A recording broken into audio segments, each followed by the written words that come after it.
You're listening to We Deepen Media.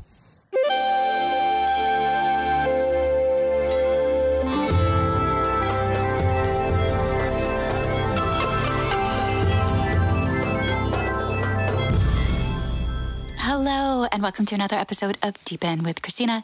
I'm your host, Christina Weber, founder and CEO of We Deepen, Feminine Weapon, and also a certified professional love coach and matchmaker.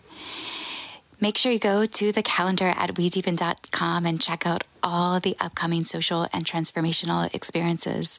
I'll say things are popping off in Los Angeles right now, so definitely check out the calendar. Come join us, be in person. Shop and Shag is every Monday night at Air One. I'm actually, following recording this podcast, I'm heading to meet the manager of the Air One location in Beverly Hills to see what else we can do with Air One. It was fun. You know, it was featured on Bill Maher, and not only did he speak to Mondays at 9 to 11 p.m., but he just called Air One Shop and Shag. So get off your dating apps, go be in-person energy, as Bill Maher said, so retro. If you do enjoy this podcast, please do like, subscribe, follow, rate it. It helps more people find it and helps me continuing to host it. I am in Venice, California. I'm here with one of my mentors, dear friends, mother from another time period, Alorah, Inanna. Mother from another era. Hello, everyone. This is Alorah. We are laying in a bed here in one of Alorah's friends' places where she's staying for the week. You know, when back about 2 years ago, Alorah and I used to run a program called Midnights with Mary at the Goddess Temple that she had in Marina del Rey. And every Friday, people would come and they would dress in white, or she would wrap them in her own whites, and we would partake in exercises which are now very much known as a lot of Tantra-like work, and we'd eye gaze and breath kiss and be in the present moment with each other and dance. And Alorah would share her teachings, her love teachings with us. Alorah, if you haven't met her, she has this long gray beautiful hair, and she is always dressed so eloquently. I first saw her at Nick Spano used to host this Goddess Day, and that's when I first spotted her, and I knew that I wanted to have her on my stage for Feminine Weapon Day that year, and I did. I enrolled her, and we have been the dearest friends ever since, and she's somebody that I go to for help in my love life. And she's also somebody that I go to when I'm working with private clients to help support them in their love journeys as well. Alorah, this is the first time you're on Deepen with Christina. I know you've done about 3 or 4 episodes of Your Love Accomplice. If you scroll down into the feed of Deepen with Christina, you can see there is a previous podcast that I hosted from 2017 to 2018. It's good to have you on Deepen with Christina now for the first time. I love being on it. It's always fun we always have a wonderful time when we talk, so we might as well share it a lot, you know. Let's first start by talking of what we recently did together, where we introduced a couple, or 2 people, in the Mythic dimension. And I had come to you because I was working privately with a man, and I wanted to, one of the things that in the realm of matchmaking, and that might even be a word that I move away from, although it will be incorporated in the work that I do, but more of considering myself a love liaison, because in the introductions that we're making, it helps you get more clarity on what it is that you're desiring, and also helps you drop into a deeper level of an intimacy practice that many of us have not. We didn't grow up. Most people didn't grow up observing healthy relationships, and the topic is neglected in our educational curriculums. So having these experiences and practices where you can be in a state of, expanding your awareness around what's possible in love and presence with another being. So I had shared with you that I was working with this guy and wanting to make an introduction for him, but I didn't just want to give him her phone number and be like, just call each other. And so you had designed this beautiful, eccentric experience that they came and they were both in different locations and they met each other on Zoom, which is something that I guess if you rewind 20 years ago, couples would not be meeting. There was no such thing. There was no such thing. No so such thing. Can you speak to about the inspiration for creating of that experience? Sure. and how you perceive that it went? Okay. Well, I loved that I had an opportunity to introduce people in a way that took them out of their mind with each other. Because mostly what I see is happening with, a meet and greet or as Christina knows, I will always say that what is happening when you're on a dating app looking for somebody is everybody is searching and sorting. You're searching for somebody that you want to be intimate with, and you're sorting picture after picture after picture. And then you find somebody that you think, oh, well, maybe them, and then you contact each other. So what's the next step past that? It is, if you're not in the same location, which is what was true for this couple, they only way, or these two people, they weren't a couple, they were a man and a woman that you thought might be interested in each other. And they were going to meet through Zoom, and I just thought, this is going to just be so uninspiring. Like, okay, first thing that's going to happen, you had not yet shown them pictures of each other. That was the good part. All that was in place at the moment was that you had a client, a male client, and you had a woman that you knew that you thought might be a match for him.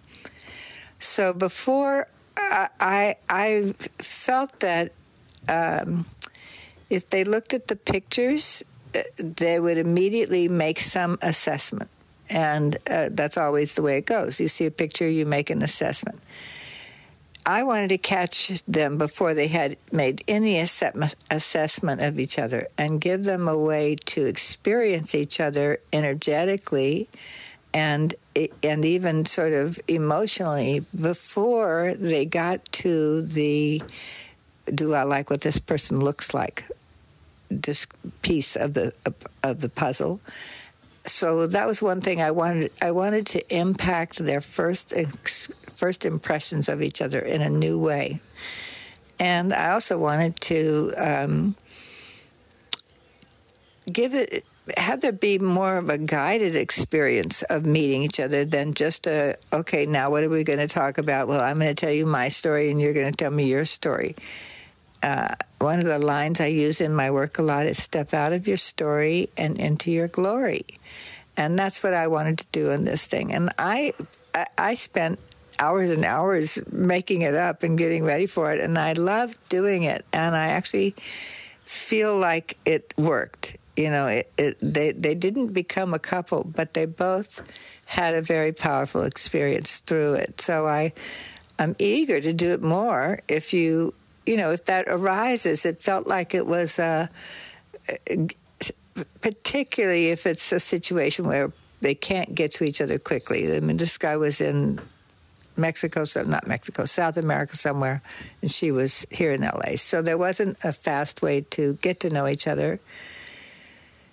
So what I wanted to do was, some of you may remember that recently Lenso did this thing where you got to have avatar pictures.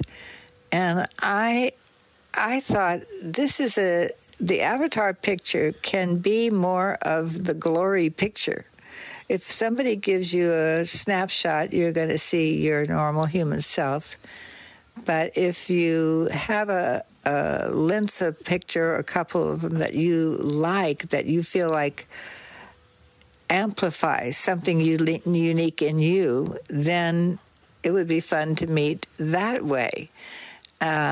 So I first of all asked them to look for avatar photos they would appreciate about each other. And then what I also asked them to do was to dress a certain way for that interview, so that the guy wasn't going to show up.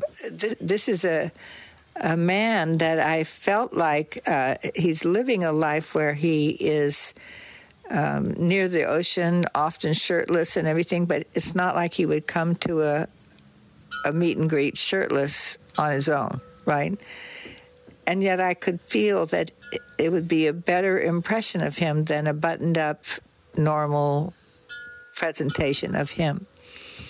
And so in my world, what I do when I bring people together is I get them to go mythic. I have them get out of their regular clothes, and I put a kind of toga on the men, and I wrap the women in the goddess wrap. And immediately what happens is you go from the human to the divine, because dressing that way is archetypal. In our minds, right now you'll see people get ready to go to Burning Man, and they'll spend months really creating all their costumes and everything for Burning Man. And all of that is an attempt to go mythic, to be different than your normal functioning self. But it also isn't archetypal in that there's no, if you see somebody dressed in some wild thing they've made up for Burning Man, it's creative and fun, but it doesn't stimulate a king or queen or goddess archetype in your mind, because people didn't dress like that. But in the ancient days, when you saw people in Egypt or Greece or Rome, and they had drapes on, there's an archetype for that in the psyche. So I wanted them to see themselves archetypally, and I wanted to be able to actually have them being horizontal when they met, because years ago, I learned from someone, I wish I knew who it was, and I could credit him. All I remember was it was like 30 years ago, and it was a black man leading something on relationship in L.A., but I have no idea who it was. Whoever you are, if you're out there and you know this, let me know so I can credit you. What this man said was that when your head is above your heart, your head will lead the conversation. But when your head and your heart are on the same level, the heart can talk. And he landed that in me by saying, imagine you're laying down with a lover, everything's good, you're laying down together, having a sweet conversation, and then one of you says to the other, oh, I slept with so-and-so yesterday. That other person is not going to stay laying down with their head down. The head's going to come up. They're going to bring their head up and go, what did you say? I mean, maybe some enlightened beings will stay laying down, but for the most part, there'll be an immediate reaction that pulls the head above the heart in a defensive action, right? So I have learned and worked with people like, for example, I remember a couple that were so angry with each other that the idea of trying to get those two people to talk to each other, I tried to get them to talk to each other, and it was not going to go anywhere. So instead, I laid them down, and I actually made a tent over them so that I couldn't see them. And I had them climb in, and their legs were sticking out, but their heads were inside that tent. And I just had them play music and gaze with each other while they were horizontal for a while, and then talk in there. And you talk softer, and you talk from your heart.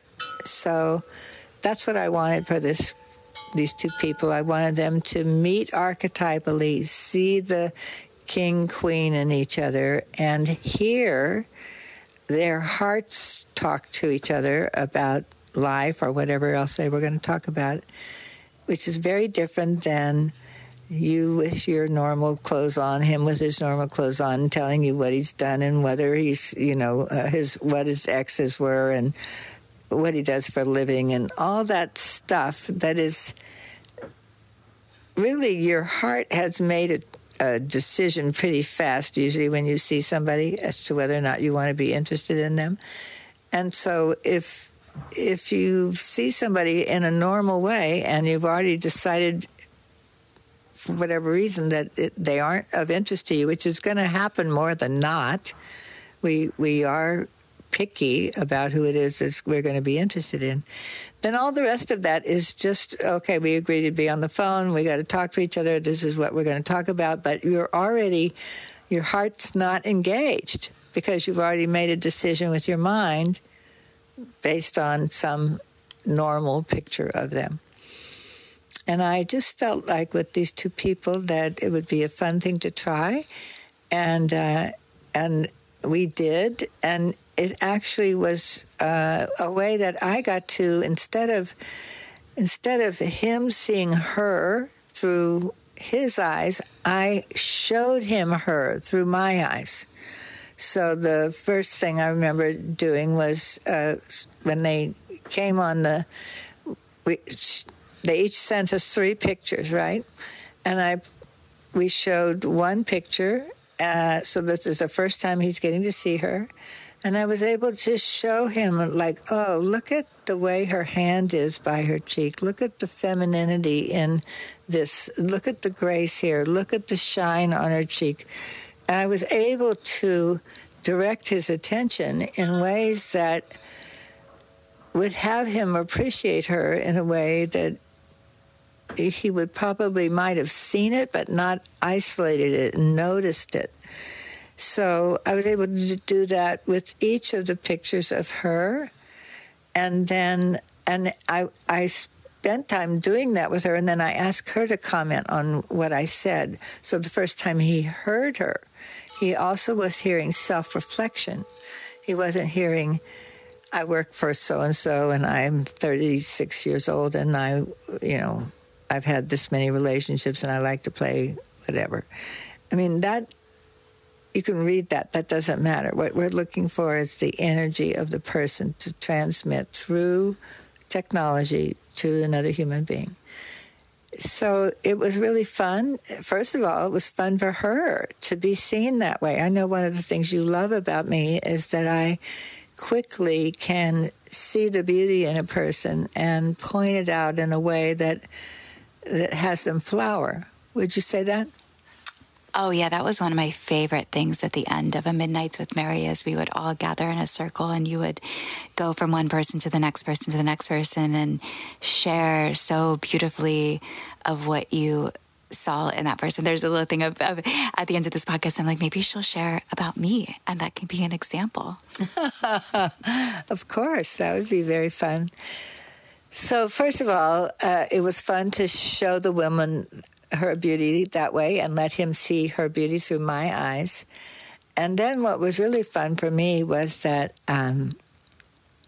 this man lived in South America, and I wanted him to wear something like a toga, and he went shopping around in South America. There was nothing going to match what we were looking for. So I said, okay, well, do you have a necklace? And he said, yeah. And I said, okay, then just go shirtless with a necklace and lay down, That guy looked like a Greek god, didn't he? He was a golden god.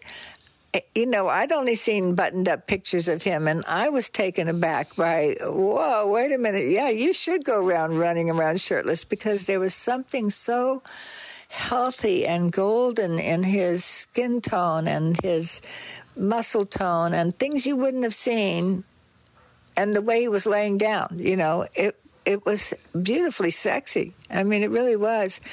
And so then I was able to do the same thing. And I remember the very first picture I showed and talked about, and when I asked him to comment on it, he said, I am amazed that you could see all of that in that photo, right?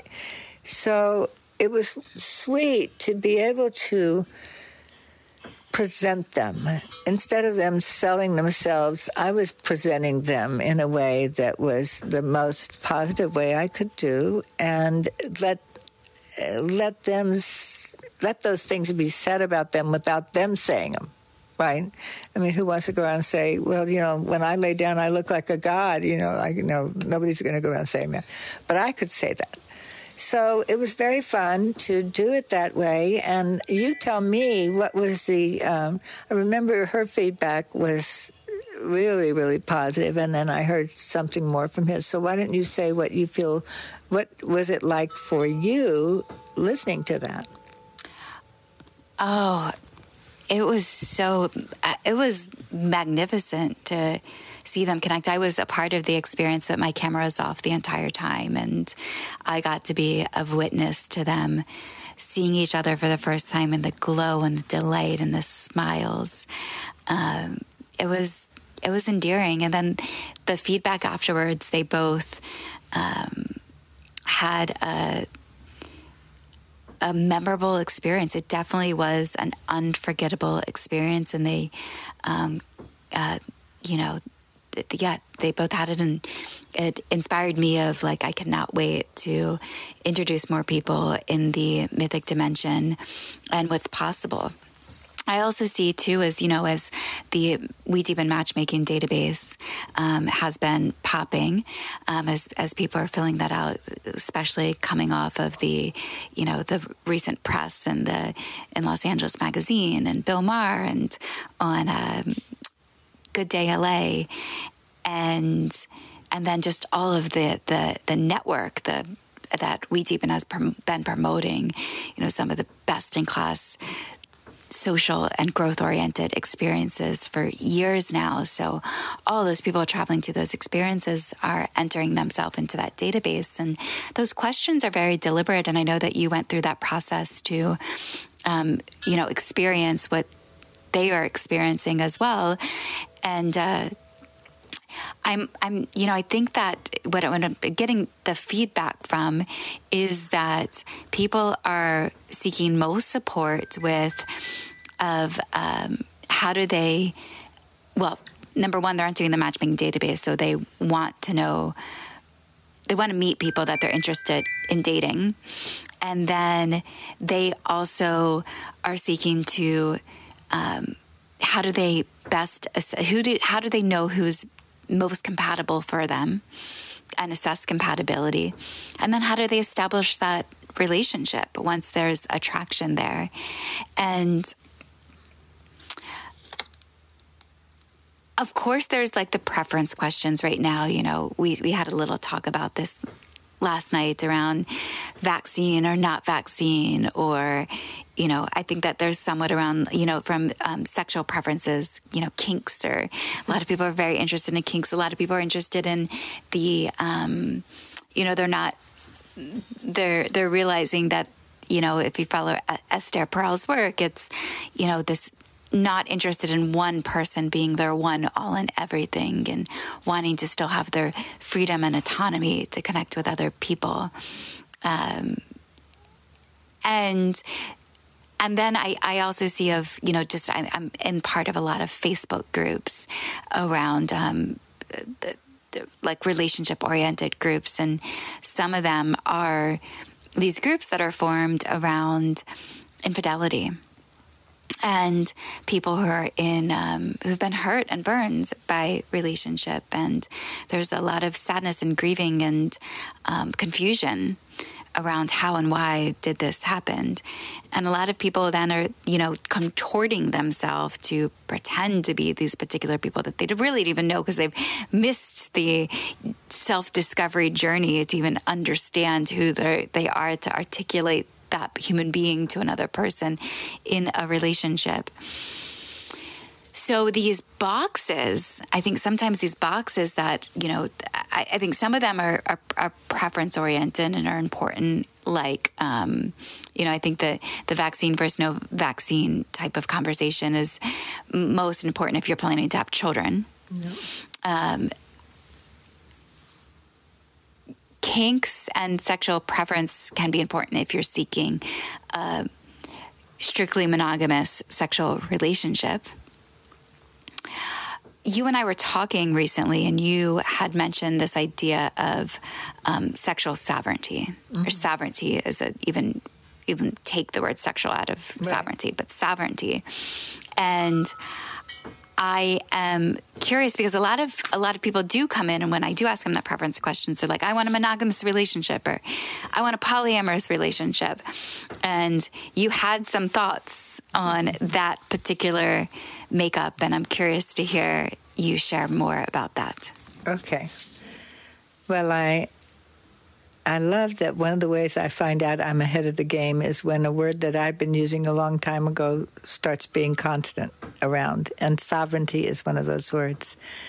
So, I avoid labels as much as I can. I think that in a relationship, so one of the reasons that I feel that I can speak about many things in relationship is, first of all, I'm in my 70s, so I've been around here a long time.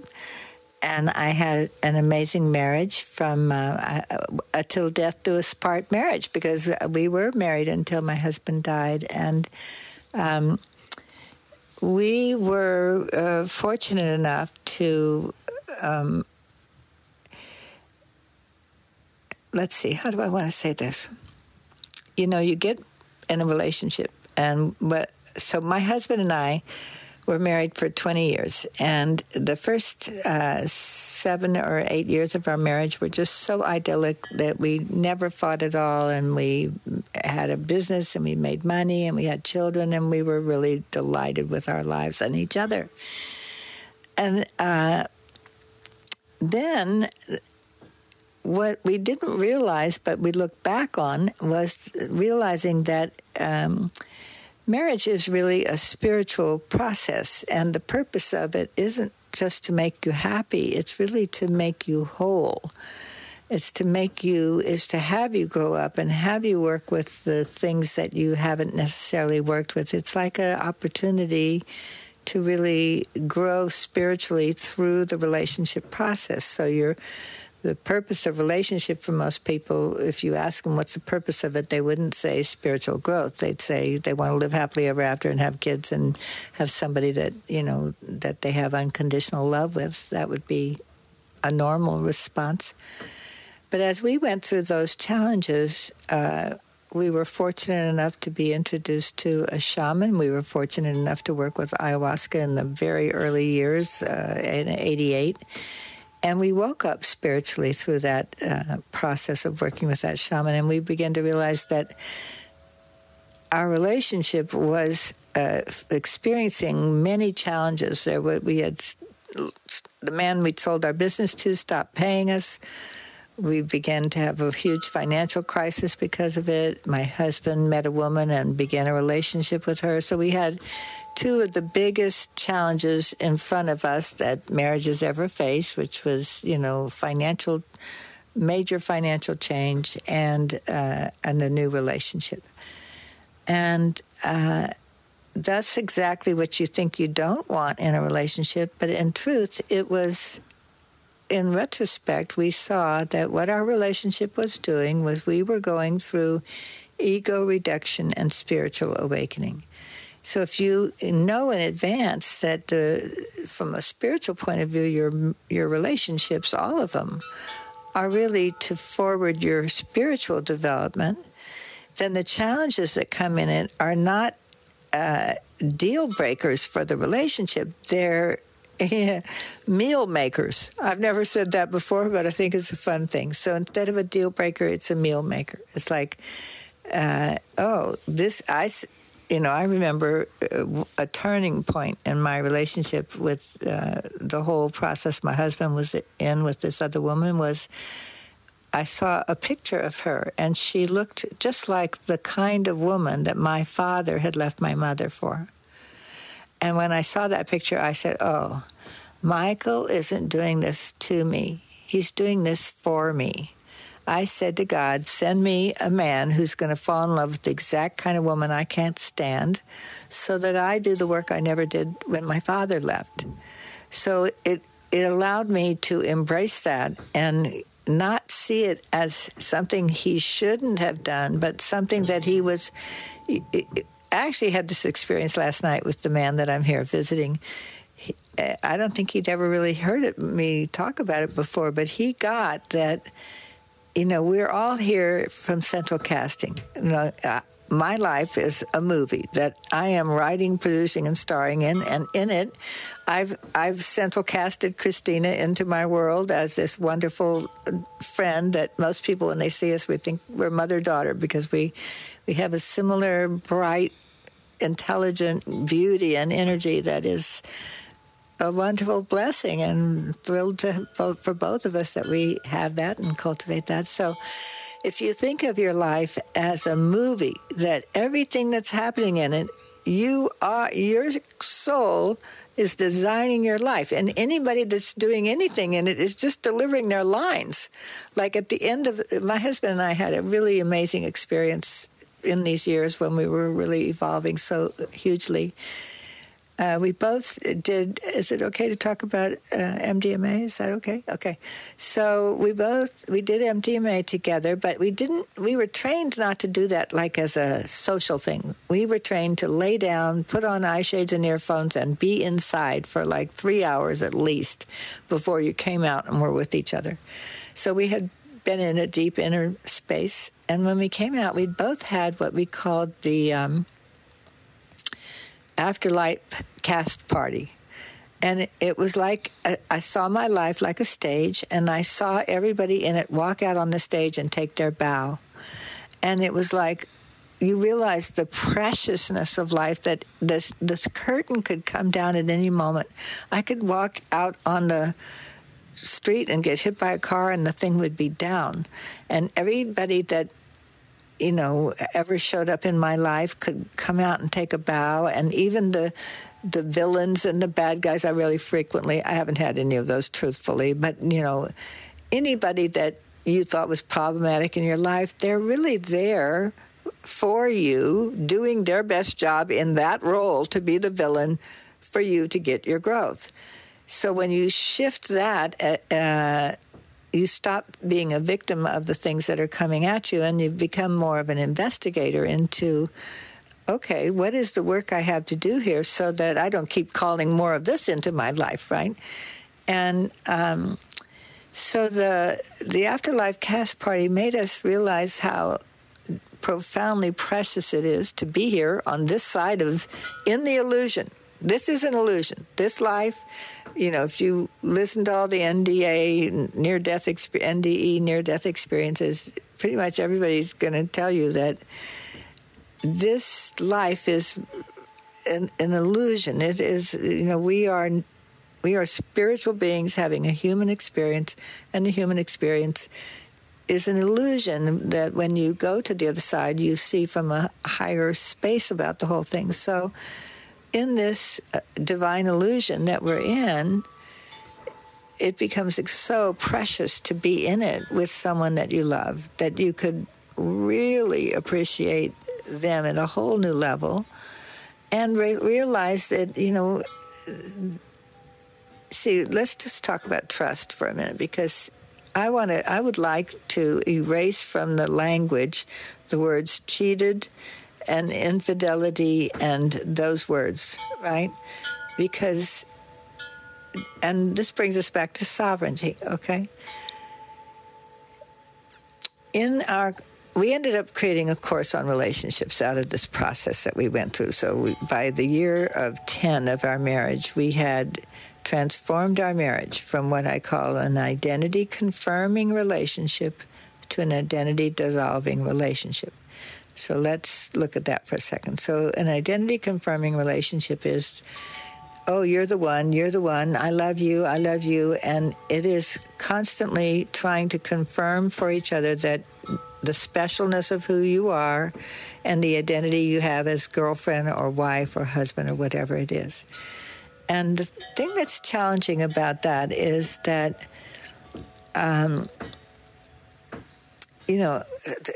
all these conversations knit together. So happily ever after is still the vision we've got in our head. It comes into us as little children reading those fairy tales, and we still are looking for the one that's going to be the one that we can live happily ever after with. I mean, that's still in the 40-year-old mind. It's still basically the desire. Are the chimes okay? So we got wind blowing chimes around us.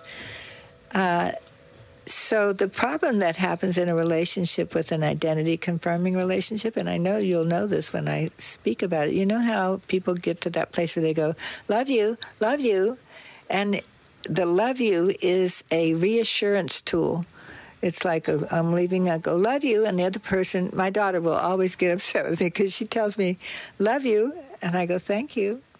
I don't give it back to her because I don't want my love you to become just a automatic response that I make of reassurance. It takes away the entire juice of telling somebody that you love them. And it also produces, I'm looking for the word, you stop being authentic. Pretense, that's the word. You know, a lot of times you've had something upsetting and somebody leaves, they go, love you, and you will say love you to make them happy, but it's a pretense because something is not yet resolved inside of you. So one of the things I think happens, and as I said, after 10 years of marriage and 2 years of working with this shaman, then my husband and I created a course, and we led a course called The Mind of Love, Essential Teachings in Relationship, to several thousand people before he died. And one of the things that I feel happens in relationships is that they become filled with pretense because you're so busy constantly confirming the relationship and the identity, you can't show things to the other person that are inconsistent with it. In other words, the husband can't come home and with no concern about it say, I met a woman today through an interview process that really stirred something up in me and made me, he can't share authentically because that share will challenge the security of the relationship. So what I feel happens in most marriages as they go along is that pretense grows and grows and grows because you're not free to be authentic about your real experience because it will threaten the stability of the identity. Did you track all that? Okay. So what is an identity dissolving relationship?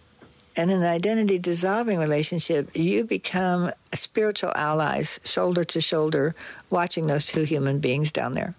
And as scientists, you're not going to hide evidence. If you're a scientist with another scientist trying to solve a problem, when you see something, you point it out because you want to see if they see that and what do they see about that and like that. So when you start having your relationship be not about having it look perfect and be the happy ever after image, but more like, okay, we are allies and we've agreed to be allies forever. Now, can we help each other observe our process in a way that lets us grow together and grow, even if we grow separately? Can we come from a place of trust that is not based on your actions, but based on your being?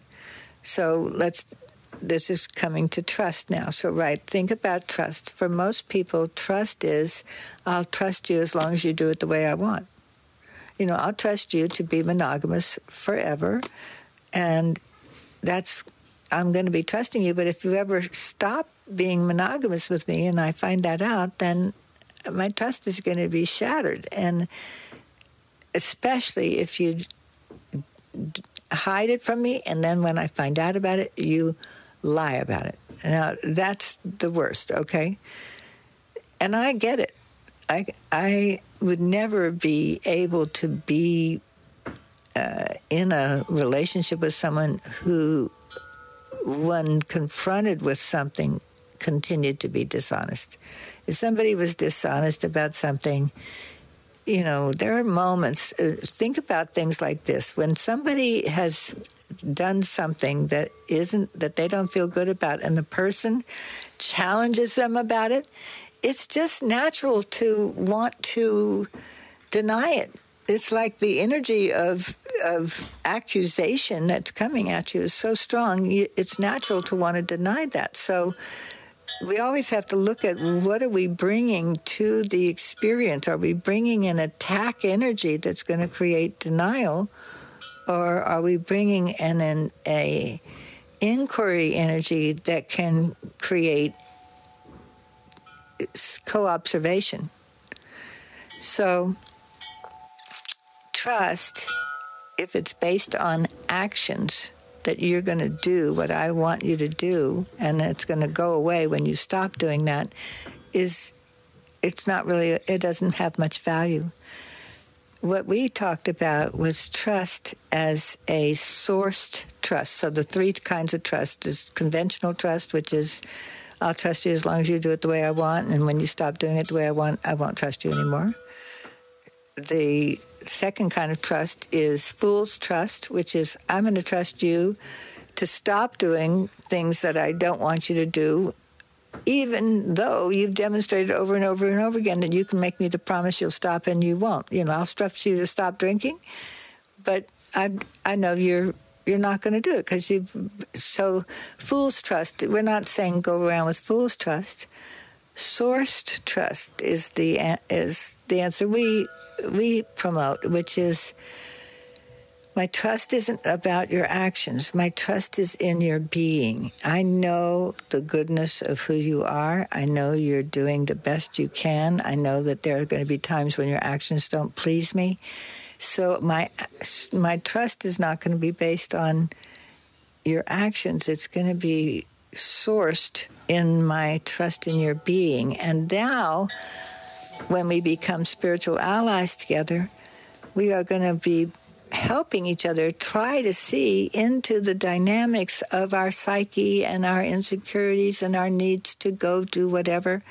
And it is able to take those things that are challenges and actually turn them into the biggest blessings of the relationship. I mean, I felt that the relationship my husband got in with this woman was the most valuable experience I ever went through. It turned me into a being I would never want to not be. I would never prefer to not have had that experience.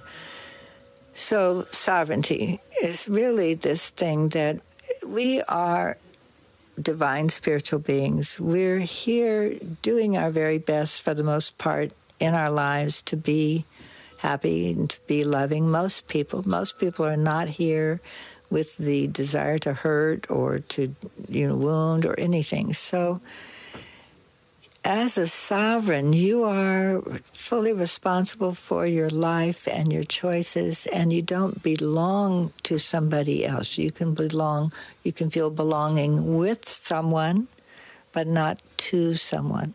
So my husband, my wife, my boyfriend, that possession that's in there is not something I encourage people to think like or speak. And especially now in these times when relationships are so impermanent and there is this whole exploration going on with polyamory and everything else, sovereignty is I was going to read you something about sovereignty, but I don't know. Do we have time? How are we doing with the podcast? I am curious of you to read something. However, I have some questions first. Okay, first. Go ahead. So I love that you put this emphasis on, I trust you for your being. Mm-hmm. I know that your teachings, when you and your husband were teaching, it was around the time, I believe, that the book, The Rules, were popular. That's right. And also Why Men Love Bitches. Oh, I've never heard of that one. That was one, too. Okay. And I've also heard that boundaries are a big topic in relationship as well. You're having a little grin on your face when I say that. Yeah. And it was to understand your boundaries and express your boundaries in the relationship. And I've even heard that in declaring those boundaries is actually what helps people to assess compatibility. Because that's kind of gives the edges of like, oh, I can know if I can fit with you if I know what works for you. And that's how we know that we can work well together, based upon the boundaries that you have. Yeah. That gives me feedback, like what's yes or no or works for you. And then also Dr. Avron Rice has been a guest on this podcast now twice. He's one of the recent episodes of 7, How to Love Men is actually his. He wrote the book Hidden in Plain Sight, How Men's Fears of Women Are Shaping Their Intimate Relationships. And he speaks to the fears that men have for women that's essentially stem from their mother and childhood and come into their relationships, and that they're contorting and lying themselves. And I also understand that it takes courage to fully be your authentic self moment by moment, because we're also ever-changing beings, and in pair bonding, lots of shit is going to come up: the jealousy, the insecurity, the anger. So if I rewind to, like, I can see a lot of, like, the rules and why men love bitches and express your boundaries. And also then we can get into the feminine and masculine energy and what's expected for the man to do and what's expected for the woman to do. How do we continue to unpack and untangle what's can be so confusing to so many people in love right now? I agree. Okay, is there a specific question in that? Or, I could go off a million directions. Let me do this thing on sovereignty for a second, okay? Because I don't know. My question is the rules. Oh, the rules. Okay. Well, I wrote The Shocking Real Rules after that book came out because I was so disgusted by that book. Like, basically the book felt to me like a book about how do you manipulate a man into being in relationship with you. And, that's the last thing I would ever want to coach anybody to do. So real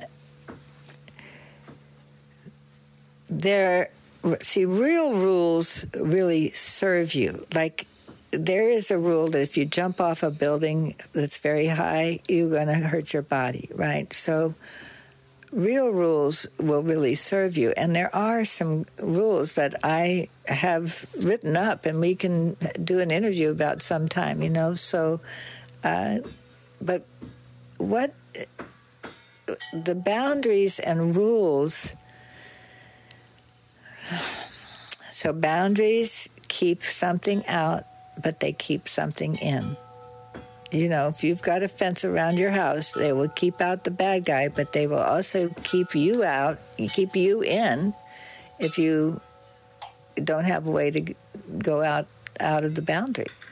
So I feel that what I hear and what you're talking about is people are trying to build a fortress that is secure so that they can have the happily ever after relationship. But here's the rule. Control produces a short-term appearance of security and a long-term threat to the stability of the relationship. Risk out, risk in. So if you want to talk about a rule, a principle is a rule. See, principles are things that when they're investigated, they're true across the board. Gravity is a principle true across the board, right? So when people bring control into a relationship and they say, okay, we're going to have a relationship and we're going to agree that you won't ever do this and I won't ever do this and we're going to have all these boundaries and everything else. Now we got the relationship all sewed up. We know what this relationship should look like and we're going to do our best to be committed to keeping it to look like that, right? If you're going to go through 30 years or 40 years of life with someone and you know your life is a spiritual journey, the truth is the challenges to those decisions are going to probably be where the real growth comes from. It's not going to be from keeping yourself in this little box and behaving perfectly all the time of your marriage and staying in pretense about anything going on inside you that doesn't like being in the box anymore. That is what has been done for a very long time. So let's just look at this. Control produces a short-term appearance of security and a long-term threat to the stability of a relationship. So you take the risk out, you actually put the risk in. I did. So, I sat with a young woman yesterday, and she, and I was speaking with her about her love life, and she mentioned this word control. She's like, I'm a control freak. I want to control it all. And my response was, control is an illusion there. But I love how you've just taken to, it actually it puts the risk in another space. Yeah, you're actually amplifying the risk because your fear is driving the whole conversation. It's really a fear-based agreement that you're coming into, like don't ever look at another woman, don't ever this, whatever this, so the more you try to control somebody, so let's go to this rule, if you want to call it a rule, position creates opposition. Okay, so if I come at somebody with a really strong position that you should not ever do this, just the force of the position is going to create opposition in the listener.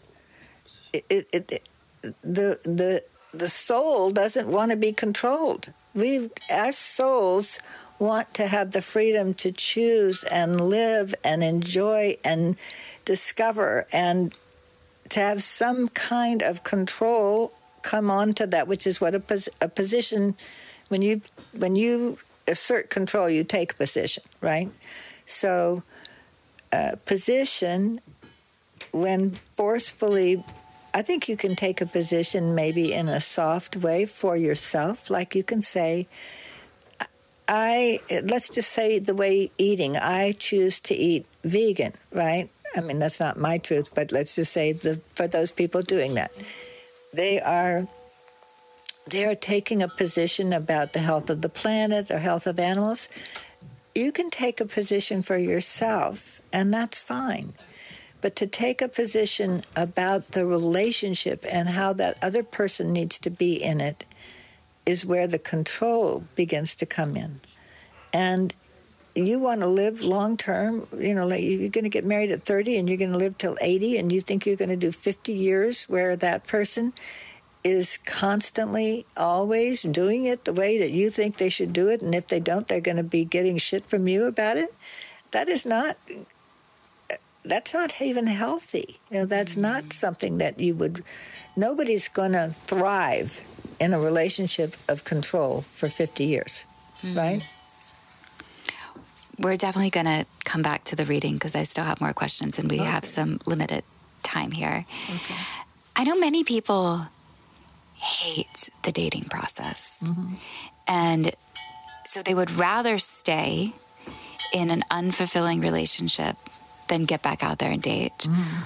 Or they would prefer to just stay at home and not participate in it all, but they also feel the longing and the desire to be in that relationship. What would you say to somebody who has that, I hate dating, I don't want to do it? I would say me too. Because dating is mostly that thing I was talking about, is that you're going out and you're searching and sorting, and you probably, the minute that you get in front of them, you've already decided internally whether or not you really are interested.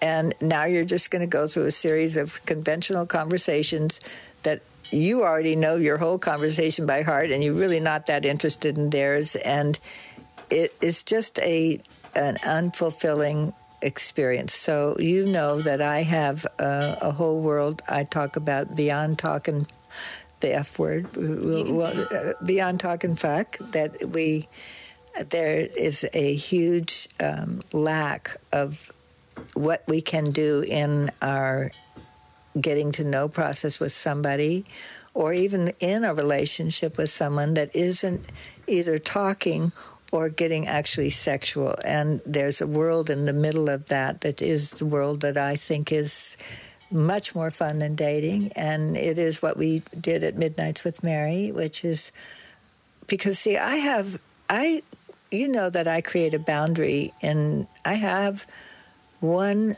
strong boundary that I work with in my own life and that I encourage people to use as an exploratory boundary. and that is to make a distinction between sensuous and sexual. And because I feel like if people can meet, like if I was running a whole dating thing, I think I would have people almost meet blindfolded and meet through their bodies before they ever meet through their voices or their minds or their stories. You know, to be able to move with someone's body, to be like down on the floor back to back and really start to experience the strength of another person's body or the way that they move and how the body is so essential in a relationship, but because we don't have a distinction between sensuality and sexuality, we don't quickly get connected to another person's body. So we don't let our bodies meet that way. We meet through talking. And then if we ever get to the body part, we're also opening the door to sexuality because we don't have that distinction. So in my world, I distinguish the sensuality from sexuality is liquid. That I don't want to get liquid with very many people. I don't want to liquid kiss many people. I don't want parts of my body that create liquid or their body that create liquid. I don't want to be involved with those parts of very many people's bodies. But because I have a very clear distinction, I don't call it a boundary, I just call it a distinction between what is going to start the sex drive, the push, the chemical process, everything that liquid does. Liquid starts chemical reaction, it opens neural pathways, and it sets you on the road to your body wants to go towards actual sexuality. So that's what liquid does, and I love liquid. I just don't want to be liquid with very many people. But because I've made that clear distinction, I have literally been sensuous, moved, gazed, breathed, rolled around on the floor, created beauty with my body with thousands of people, men and women, and loved the experience, come out of it deeply loving whoever I'm with, and fulfilled in my need for belonging and connection. So my whole thing, as you know, is to really create experiences where people can be doing that in a transpersonal way, not checking each other out, but actually seeing the divine in each other and being the divine with each other, seeing the one in all ones and being the one with all ones. I would say stop dating, start connecting together in groups this way, and what will unfold from that is a natural connection with someone that is, growing instead of trying to decide in a meet and greet date whether or not you want to continue seeing that person. I just would never. I did go up to Seattle years ago to see my son, and I went on Tinder before I realized it was basically a hookup site. And I went on 3 meet and greets with somebody, and with people, not somebody, 3 different people. I went on 3 meet and greets, and I was so bored. Halfway through them, I said, okay, let's just stop this. Come back to my hotel room. Let's get down on the floor, and we'll do some of the exercises that I like to do, and we'll have a much better time. And I made it clear, this is sensuous, not sexual. And we did, and it was infinitely more fulfilling to do it that way. That's why I wanted that couple not to meet each other through the talk process. I wanted them to be as best as I could. We had them eye gazing on the phone. On Zoom. We put on some music, and they eye gazed and breathed with each other. So I just think the reason dating is so boring is that all it is a bunch of, who wants to go out to dinner anymore or go to the movies or there's not that much to do out there that's that fun. Concerts and things are great, but largely it used to be special to go to the movies or special to go to dinner. Now we all eat out all the time, and we can watch a movie anywhere we want. So there isn't that much to do out there that's that fun. And for most people, it leaves them in the talk mode. So I'm saying, go Mythic, get in your body, learn to do these other things that are nonverbal, that are beautiful and bonding, and that's how I would. In fact, there is a man that I have not yet met, but when we do meet, the way we're planning to meet is I'm going to be dressed in my goddess wrap, and he's going to be dressed in a god wrap, and we're going to not talk. We've already talked a lot on the phone.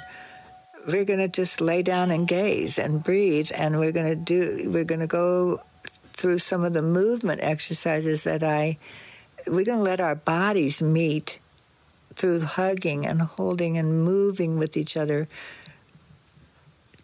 That's what needs to work. That really does that's an important piece. If, somebody's stiff or whatever, I as a dancer am going to not gravitate so much to that. So I just think that the whole, what people do on a date, which is mostly eat, drink, and talk, is the problem. Mm. Well, thank goodness for We Deepen, where we have spiral dance and held singles. Lots more to check out there as well. Dating Dojo, that is these experiences specifically. Held is one that Aviva facilitates, and it's cuddle puddles became very popular in Venice, California, in pre-COVID days. And this isn't necessarily a cuddle puddle, but it's an experience that guides people into having connection and touch. And then spiral dance is of a coming together in like a contact form dance like experience. And then the Dating Dojo there is some instruction that's happening within that, but really getting people to meet and ground and see each other.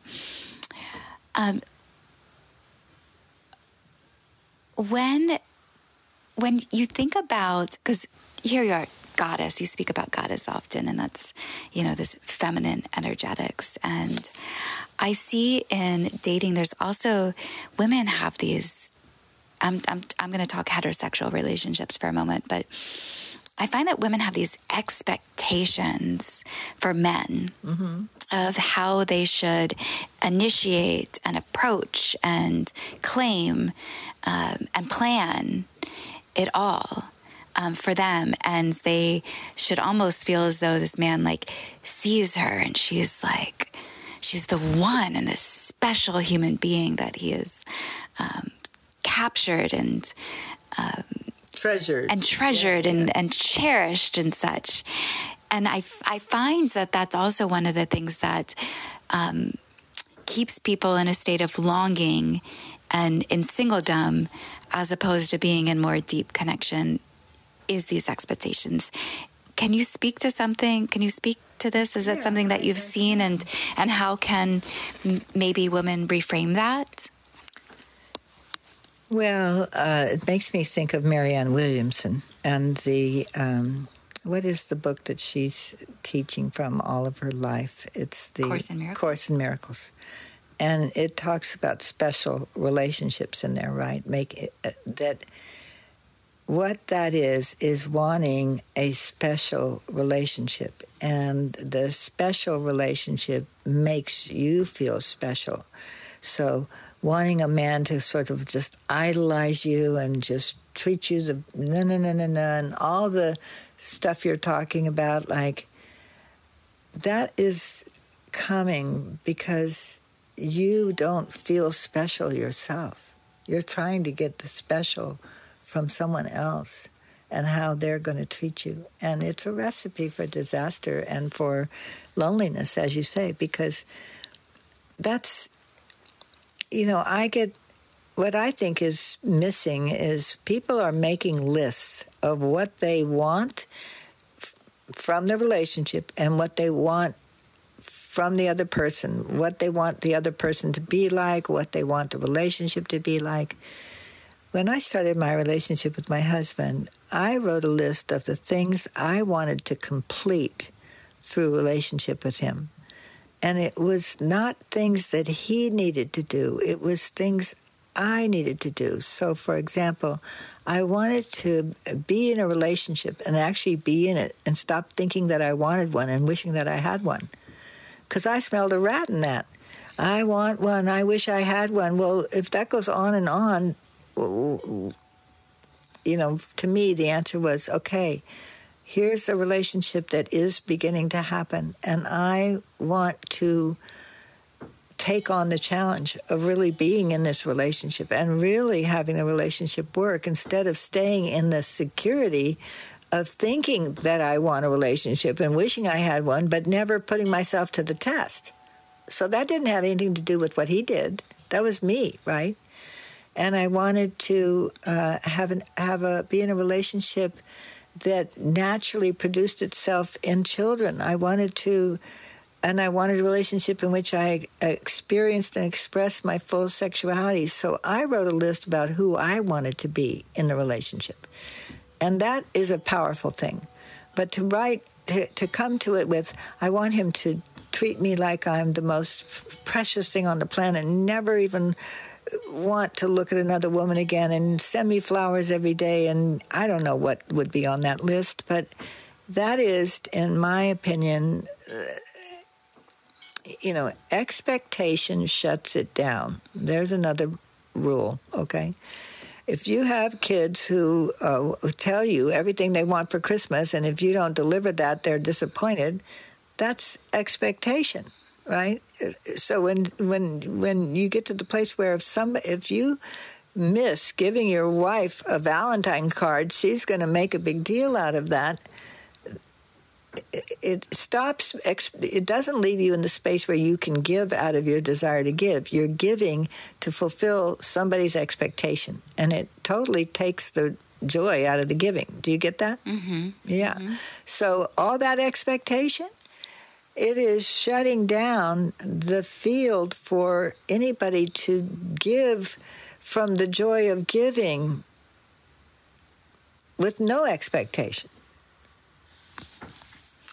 So good. Alorah, thank you so much for sharing your wisdom. I've missed it. I imagine this podcast is going to be a winning episode for sure.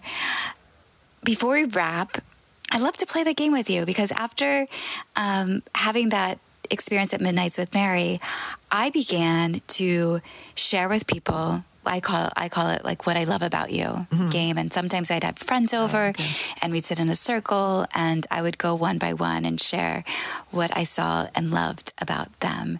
And sometimes there have been men that I've been in a intimate space with, and I'll kind of shock them because I know I've changed. I've adapted at one point to be what I like about you as opposed to what I love about you.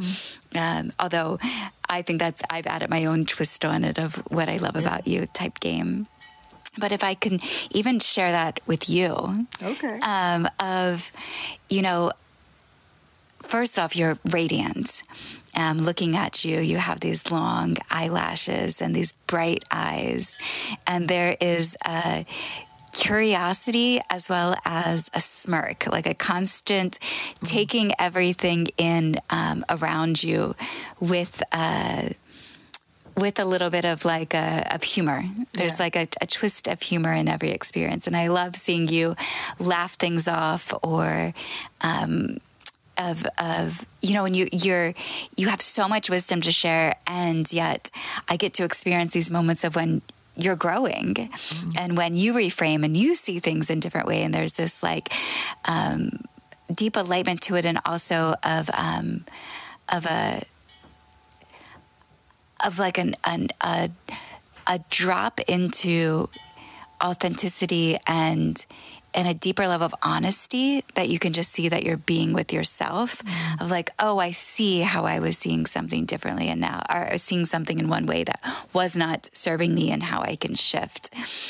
Your stories are so impactful and powerful, and the way that you celebrate and love and how you see the world is so unique and so fascinating. And I love hearing that you're now going to be stepping more into a role of a speaker and to be offering your services in the corporate realm and also to other platforms and companies who do promote healthy, loving, meaningful relationships. And I'm so grateful to be your daughter from another time and dear friend. It's a special relationship that I feel and share with you. Yeah, absolutely. Okay, so, well, let's play the game back. So, same thing, honey. There's this wonderful brightness to you. And, I remember the very first time I saw you, we'd already talked. I was coming to Feminine Weapon Day that night to speak. We'd had a great couple of conversations.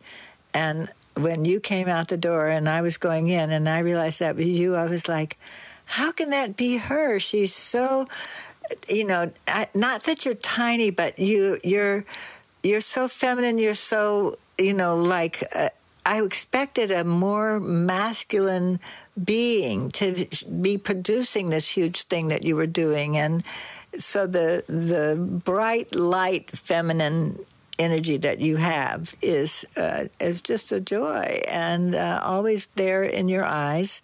And, we both aren't wearing false eyelashes. Thank you very much. And we both have really beautiful, eyes. And it's a joy to look at someone who isn't, my daughter wears amazing false eyelashes and she's got stunning eyes, but I love seeing real eyes. I do love wearing makeup on them, but I love it when they're not. Sometimes I feel like those false eyelashes look like caterpillar rugs on people's faces. So anyway, it's fun to see your natural beauty. You are always lightly made up, but never heavily made up. And so we get to see the authentic radiance and beauty of you. And your positive energy is always, you're always intending to contribute wherever you go. Your intention is to contribute, and and I've watched you go through all the challenges of We Deepen and having COVID come along and just knock everything that you've been building down because it was all about in-person events, and all of a sudden that was off the table, right? So your commitment to your goal and your willingness to pursue and persist, and the passion that you have for helping people in this area, those are all really beautiful things that I enjoy and love. Thank you. Yeah. Thank you. I'm going to share your Instagram and your website in the description of this podcast. Okay, good. Thank you for being a guest for your first time on Deepen with Christina. Again, if you did enjoy Alorah and this podcast, please do scroll down. You'll see that she is the first or the last episode of Your Love Accomplice, right before the first episode of Deepen with Christina. You'll see that it's called Erotic Wellness, and Laura gets more deeply into her story, which is fascinating, of how she became an intimacy worker, right? Can I say that? Well, I don't know what to label me, but I have, because I do work with sensuality as opposed to sexuality, I have had the joy of I had, this changed with COVID too, but I used to do a 90-minute session that taught the things that I think are most important, and they were all physical. Like I can't really tell if someone's breathing the right way unless I'm breathing with them. I can't tell if they're giving me their pelvis the right way for me to surrender and get the hug of surrender unless it's. So I have, been very beautifully physical with thousands of people, and it's shown me what a loving person I am. I think that's one of the things that I don't think anybody can imagine, but people talk about self-love, and I used to wonder, what does it mean to love myself? But based on what? What is? I couldn't quite wrap my head around that. And then after years of laying down with whoever, it was mostly men, so I'll just be upfront about the fact that I felt like I could take man through 90 minutes of teaching him the basic things that I love, and he would have a different future with women, and all the women he ever loved would have a different future. So, that experience had me totally welcome whoever came. I didn't care if they were rich or poor or fat or thin or handsome or ugly or white, brown or green or lavender. I didn't care what they looked like, what they did. I cared that they were a good person. I cared that they came with trustworthy energy, and I could tell that through the interview process, and that they would observe my boundary around what we were going to do and what we weren't going to do. And with those two things established, I was able to just lay there and gaze and breathe with whoever was there and have the most beautiful experience with each person. People I would never even take the time to sit down and have lunch with, I would spend an hour and a half with, being so real and so authentic and giving them these conversations. As I'm teaching them the thing, I'm also teaching them the understanding.